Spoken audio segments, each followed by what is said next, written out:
Hi everyone, welcome back to my vlog, and for today's video we're gonna go to my new working place. And yes, I'm here downtown. As you can see, I'm near to the church, so I'm pretty near. My place is pretty near to my working place now, and it's really advantage for me because I don't need to grab a bus and be late or waiting for the bus, and it's really nice.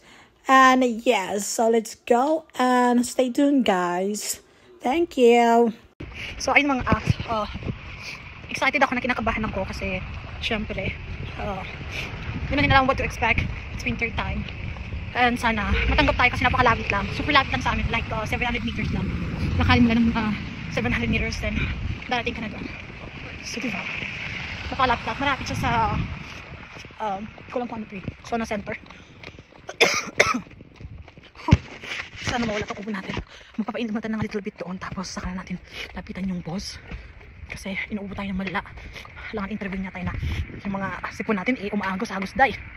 Kasi yung mga bakla. So ayun mga acts. Nandito na ako mga acts. Okay. Hindi ko lang kung which floor. Pero hanapin natin siya. Pero feeling ko sa taas. Ayan. Ayan. Diyan tayo pupunta tayo. Kinakabahan ako, sana okay. Bismillah.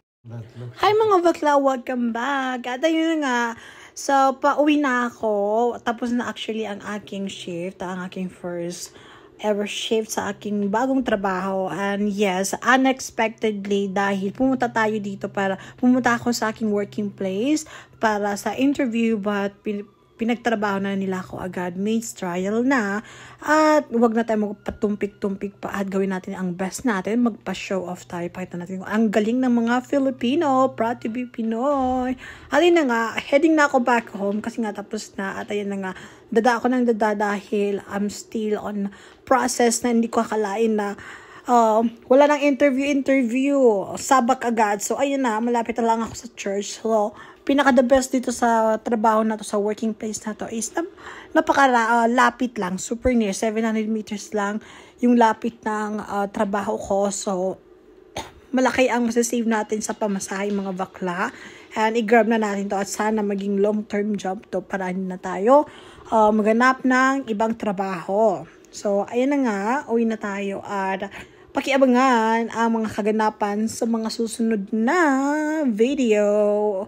And please don't forget to like, share, and comment down below if you have questions about or regarding how to apply here in Aslan. I'm gonna give you some ideas. So that's it. Bye you.